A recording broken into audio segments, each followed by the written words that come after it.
Eruvin Daf Kuf Amud Bet, bonjour. Nous prenons à la deuxième ligne, Tana, Tanechada. Donc il y a une braïta qui nous dit, Echadilan, Lach, soit un arbre humide, c'est-à-dire frais, qui pousse encore, qui est vivant, Echadilan Yavesh, soit qui soit sec. On n'a pas le droit de monter dessus pendant Shabbat. Et Taneidah, mais il y a une autre braïta qui dit, Bamed Varim Amurim, quand est-ce que les choses ont été dites? Belach, c'est quand il est encore vivant. Aval Beyavesh, mais s'il est desséché, Mouta, on aurait le droit de monter dessus. Parce que de toutes les façons, ça ne pousse plus. Donc on ne peut pas dire j'ai coupé une branche, j'ai cueilli un fruit. Ça ne pousse pas. Amaraviouda, dans tous les cas, on a vu qu'il y a, il y a deux braïtot qui sont en marloquette, l'une avec l'autre, et une contradiction. Amaraviouda, Lokashia, c'est pas une question. Kan Beshegizo Machlif. Ici, on parle d'un tronc qui est desséché, mais qui va repousser l'année prochaine. Comme, par exemple, le tronc du bananier ou de l'ananas. Et donc, même si maintenant il a l'air mort, mais il reste toujours une certaine humidité qui va lui permettre de reprendre l'année prochaine. Alors, à ce moment-là, on n'a pas le droit de monter dessus. Kan Beshen Gizo Machlif. Mais dans le cas où il va jamais repousser, donc il est vraiment desséché, c'est comme s'il est déconnecté de la terre, c'est comme un morceau de bois. On a le droit de monter sur un morceau de bois. La Gemara demande, Gizo Machlif Yavesh Karitle. Alors si vraiment, toi tu me dis que une fois on nous a dit que quand il est sec, on n'a pas le droit, une fois on dit qu'on a le droit. Donc quand est-ce qu'on a le droit? C'est quand c'est, et ça va jamais repousser, mais on n'a pas le droit si ça va repousser. Mais si ça va repousser, ça s'appelle pas Yavesh, c'est pas vraiment sec. Et la Lokashia, c'est pas une question, donc il n'y a pas de contradiction. Kan bimotachama. En été, eh bien, si je monte sur l'arbre, les gens ne vont pas monter sur un arbre qui est vivant, parce qu'ils vont voir que sur cet arbre, il n'y a pas de feuilles. Il n'y a rien. Bien qu'en été, tous les autres arbres portent des feuilles. Celui-ci, non. Alors ils vont comprendre qu'il est sec, mais ils ne vont pas monter sur, il n'y a pas de maritaïne, ils ne vont pas croire que je suis en train de monter sur un arbre vivant. Mais en hiver, où de toute façon, aucun arbre n'a de feuillage, en tout cas la majorité des arbres, donc si je monte dessus, les gens vont croire qu'on a le droit de monter sur un arbre pendant Shabbat. La Gemara demande, Imotachama, anatrepiri. Eh bien, si c'est en été, même s'il est sec l'arbre, il reste des fruits quand même. Il va les faire tomber, ces fruits. Bédélé on parle qu'il n'y a pas de fruits. Vekanatre kisme, kinsev, il y aura toujours des brindilles qui vont tomber, qui vont s'arracher. Begedouda, c'est un arbre qui est complètement lisse. Et c'est pas vrai ce que tu dis. Pourquoi? Ve'ara vikla leaf satya. Il est arrivé dans la ville d'Af Satya. Ve'asar begedouda, il a interdit même un arbre qui était complètement desséché, qui était complètement lisse, il l'aura interdit.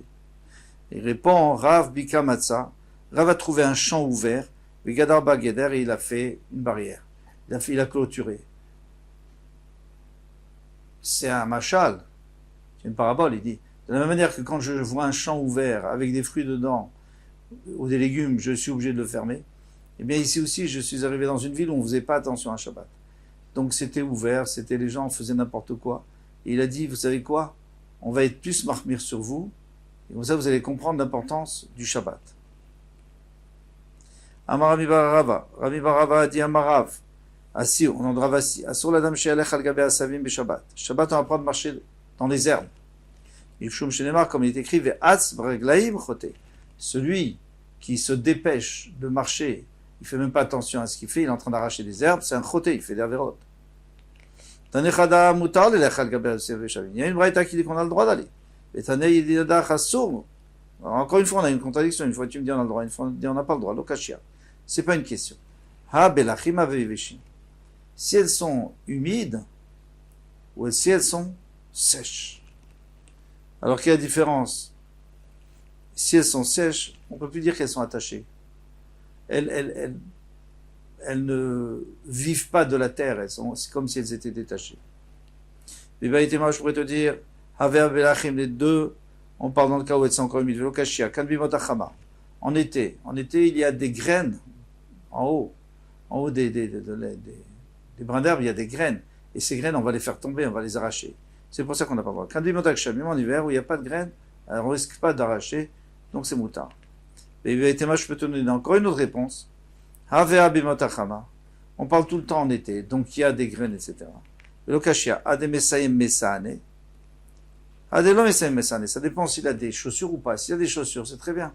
Il peut y aller, mais s'il n'a pas de chaussures, c'est un problème. Pourquoi? Parce que ses doigts de pied, entre les doigts de pied, il y a des herbes qui vont rentrer et il va les arracher ou les vider de leurs graines. Alors moi je vous fais le pshat de Rashi, parce qu'il y a toujours de pshatim inverses. Bon, je peux te donner encore une réponse. Dans tous les cas, il a des chaussures. Il n'y a pas de question. Dans ses chaussures, parce que généralement les cordonniers, quand ils veulent clouer la semelle, donc ils clouent la semelle, alors parfois ils rentrent le clou entièrement, et à ce moment-là, ça n'arrache pas les herbes, et parfois ils n'arrivent pas à le rentrer, alors ils le tordent à la fin, et ils le tordent quand même, ils l'aplatissent pour pas qu'on se fasse mal. De toute façon, je ne sais pas, on va pas aller avec des chaussures cloutées. Donc ils les tordent, mais le problème c'est que l'herbe peut s'incruster à l'intérieur et puis s'arracher avec les clous. S'il n'y a pas de clous qui sont recourbés, alors on a le droit. Et bien, je te donne notre réponse. Dans tous les cas, il a des chaussures avec les clous recourbés. Adeitle shacha. Adeitle shacha. Est-ce qu'elles sont longues, les herbes ou pas? Si elles sont longues, on n'a pas le droit. Si elles sont courtes, on a le droit. Et de toute façon, tout ce qu'on vient de dire, c'est pas la halacha. Pourquoi? Maintenant que la halacha, c'est comme Rabbi Shimon. Et qu'est-ce qu'il dit Rabbi Shimon? Davar shelom mitkaven patour. Quelque chose qu'il n'a pas l'intention de faire, c'est patour. Donc lui, il n'a pas du tout l'intention d'arracher de l'herbe. Et alors, il marche. Et c'est tout. Et il n'est pas chayav. Kulo shari. On a le droit d'aller dans toutes sortes d'herbes, en été, en hiver. On a le droit de marcher dans les herbes. Bien entendu, il faut faire attention à ne pas intentionnellement donner un coup de pied dans les herbes. Ça, c'est sûr, il faut marcher délicatement. Et puisqu'on a parlé de Hatz, celui qui est prompt et qui court et qui réfléchit pas, et à ce moment-là, ils arrachent des herbes, alors on va continuer avec ce passouk, on va parler d'autre chose. Qui n'a aucun rapport. Donc on va parler maintenant de la vue conjugale entre un homme et une femme. Alors, il y en a qui savent ce que c'est Tashmish Amita, cohabiter avec sa femme. Un homme, il ne doit pas forcer sa femme à faire Tashmish, c'est-à-dire à être avec elle dans cohabiter, comme on dit en bon français. L'idvar mitzvah, même si c'est pour une mitzvah, c'est pour avoir des enfants. Il ne doit pas la forcer. Chez Neymar, comme il est écrit, celui qui réfléchit pas, il fonce, c'est un fauteur. Et celui qui fait ça, il aura des enfants qui ne sont pas bien, des rechaïm. Il aura des mauvais enfants. Pourquoi? Parce qu'il a forcé. Non. Amaravika Bachinena, Ravika Bachinena, Maïkra, d'où on apprend ça. Gambelodat, aussi s'il n'y a pas l'intention, c'est-à-dire la volonté de la femme, Nefesh Lotov, l'âme qui va venir ne sera pas bonne. Et de là, on apprend, de là et dans d'autres endroits, qu'il faut d'abord que la femme elle soit consentante entièrement. Tanya Namiachi. On a aussi enseigné dans la Braïta, Gambelodat Nefesh Lotov, comme le passage qu'on vient de dire, Zéa Kofei Ishto Lidvar Mitzvah, celui qui force sa femme, même si c'est pour une mitzvah, pour avoir des enfants.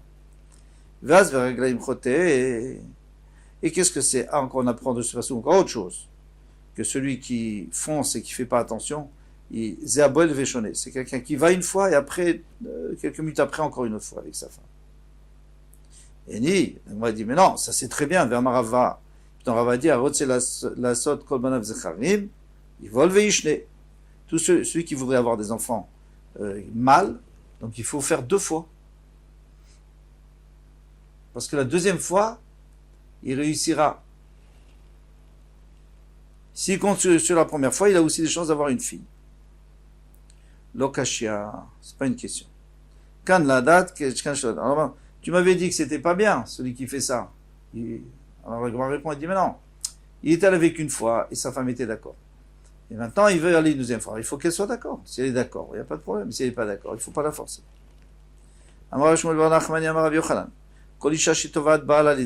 Toute femme qui réclame à son mari de venir avec elle, même pour avoir des enfants, Moshe, Lo ayu kemotan. Eh bien, exactement le contraire de ce qu'on va voir, de la logique. Il dit qu'une femme, elle demande à son mari de venir avec elle, elle va avoir des garçons, que même dans la génération de Moshe Rabbeinu, il n'y avait pas des garçons tellement forts. Dis-nous, pourquoi? Bedorosh el Moshe. Dans la génération de Moshe, il est écrit Avu lachem. Moshe Rabbeinu a dit Avu lachem. C'est choisissez pour vous Anashim Chachamim. Des hommes qui ont de la connaissance. Ou Nevonim. Nevonim, c'est-à-dire la discernation. Ils savent deviner des choses qui ne sont pas écrites, des choses qui sont écrites. Veyedouim. Et ils sont connus comme hommes droits. Les Shiftechem. Donc pour chaque tribu, il faudra qu'il y en ait, il faut les choisir qui vont diriger. Très bien. Vective, et à la fin, qu'est-ce qu'il écrit? Vaikach et Rosh Shiftechem. J'ai pris les chefs de vos tribus que vous avez choisis. Anashim Chachamim, ils étaient en effet Chachamim. Ve'edouim, ils étaient connus. Ve'elu Nevonim lo eskar. Mais on n'a pas trouvé qu'ils étaient Nevonim. Qu'ils avaient la discernation. Ça, ils n'avaient pas. Donc, c'est-à-dire qu'ils n'avaient pas. Ils n'ont pas trouvé. On va voir, sauf chez Issachar, qu'on va voir plus loin. Ve'elu Gabeléa, mais au sujet de Léa, activité Krivatetzela Likrato, on sait que lorsque Rachel voulait les jasmins, les doudaïm de Léa, que Rouven lui avait apporté, il lui dit d'accord, moi je te donne les jasmins, mais toi tu me laisses aller avec Yaakov ce soir. Donc c'était le tour de Rachel, et c'est Léa qui a reçu, elle est avec ça, elle a eu, grâce à cela, elle a eu Issachar. Mais qu'est-ce qu'elle a fait? Elle est sortie des kratos. Elle est sortie à la rencontre de Yaakov, qui revenait des bergers, Yaakov. Vatomar, et elle lui a dit, Elai tavo, viens vers moi, viens chez moi. Kisachar sechatera, parce que je t'ai loué avec les fleurs de mon fils. Et grâce à ça, les Issachar, effectivement, les Issachar, Yodé Bina Alaitim. Les enfants de Issachar, ils étaient Yodé, ils connaissaient la Bina, donc la discernation. Ils savaient déduire à chaque moment ce qu'il fallait faire. La date Maïasé Israël pour savoir ce que l'Israël devait faire.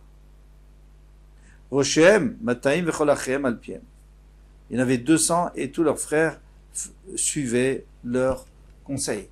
En tous les cas, qu'est-ce qu'on voit ici? On voit que si Léa est allée chez Yaakov Avinu et elle a dit je veux avoir un enfant, et elle a dit viens avec moi, eh bien c'était une bonne chose. La preuve c'est qu'elle a eu un enfant extraordinaire.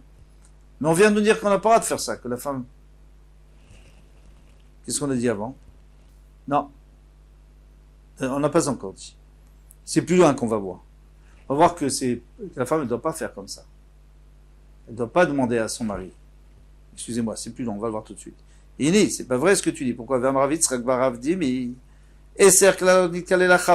Chava a eu 10 malédictions, puisqu'elle a fait manger à son mari du Etzadat, de l'art de la connaissance. Elle a été maudite 10 malédictions. Comme il est écrit, El Aïcha Amar. Donc quand Hachem a parlé à la femme, il lui a dit Arba. Donc je vais beaucoup te faire souffrir. C'est quoi? Elouchté typé damim. C'est 2 sortes de sang. Le sang Chadam Nida, que la femme elle a des règles et ça peut être douloureux et c'est pas facile. Mais Chadam Betulim. Ainsi les dames de Betulim, lorsque la première fois elle va avec son mari, eh bien elle a les dames en étant vierge, elle a les dames Betulim, le sang des Betulim. Après, il y a un troisième mot, il y a écrit Tzvoner. Tzvoner, c'est-à-dire tes souffrances, et Tsar Gilou Banim. Le tsar d'éduquer les enfants. Ah, mais vous allez dire l'homme, il a la même chose. L'homme, il est moins à la maison que la femme. La femme, elle a plus de souffrance. Ver et Roner. Et Roner, c'est-à-dire quoi? Tu vas attendre un bébé. C'est Tsar Aïbour. Les 9 mois, c'est difficile. Be'etsev tel dibanim. Kimashmao. Dans la souffrance, tu vas accoucher. On comprend très bien, l'accouchement c'est quelque chose de très dur. Ve'alisher teshukater. Maintenant, une autre malédiction, c'est que toi, tu es attiré par ton mari, c'est-à-dire que tu veux aller avec ton mari, et lui, il n'a pas toujours envie. Mais la mettre shaisha mishtokeket. Il faut dire El Baala. Elle aspire à être avec son mari, surtout Béchat Seder, quand il va en voyage et il est très occupé, eh bien, elle veut encore plus. Et le mari, il a l'obligation d'aller avec elle. Ve'oim sholbach. Et lui, il va te dominer. Mais la mettre shaisha tovad belev. D'ici, on apprend que la femme, elle n'a pas le droit de demander. Parce qu'elle veut, mais elle ne peut pas demander. Il n'y a pas écrit qu'elle a le droit de demander. Elle peut vouloir dans son cœur. Veish tove avp, mais l'homme peut dire qu'il veut. Zui mida tova banashim. Et ça, c'est joli, parce que c'est de la tsniout. En tous les cas, qu'est-ce qu'on vient nous dire ici? C'est que la femme ne doit pas demander. Toi, tu me dis que Léa l'a demandé, et grâce à ça, elle a eu des enfants extraordinaires, et que chacune qui fait cela, elle aura des enfants extraordinaires. C'est que la femme, elle ne doit pas demander, mais elle doit faire comme ça, des sourires, elle doit être gentille, elle doit lui montrer, elle doit le séduire. Et comme ça, il comprend. Ah, et Léa? Alors Léa, on a deux réponses. Deux réponses totalement différentes des Rishonim. Léa, pourquoi elle l'a fait? Alors, on peut dire que Léa, en réalité, elle lui a pas dit clairement, elle lui a dit, viens chez moi, on va boire un café. Bien que dans les mots de la Torah, ça n'a pas l'air tellement comme ça. La deuxième réponse, c'est que Léa, c'était tous les Shem Shamim, c'est pour avoir un enfant. C'est pas du tout qu'elle voulait. C'est pour avoir un enfant. Alors, pour avoir encore un chevet. Encore une tribu. Donc là, elle avait le droit de demander. Hane Sheva, viens. Mais il dit, mais pour l'instant, tu m'en as amené que 7 ici. Tu as dit qu'il y en avait 10 au début. Il y a 7 malédictions. Ketarav dit Miyamar, Atufa Kiavel. Alors on va rajouter une 8e. Elle est obligée de se couvrir la tête comme un Havel. Vous savez que les endeuillés, normalement, aujourd'hui, plus tellement, on le fait plus tellement, mais dans les endeuillés, ils se couvraient la tête. Menouda Mikol Adam. Et elle est éloignée de tout homme. Il faut expliquer, on va expliquer. Chavusha Vetasuri, mais elle est enfermée en prison. C'est-à-dire que la femme, elle doit rester à la maison. Elle doit pas, ou alors elle doit aller là où elle est obligée d'aller, mais elle ne doit pas tourner dans les rues. Maïmenouda Mikol Adam. Ça veut dire quoi? Qu'elle est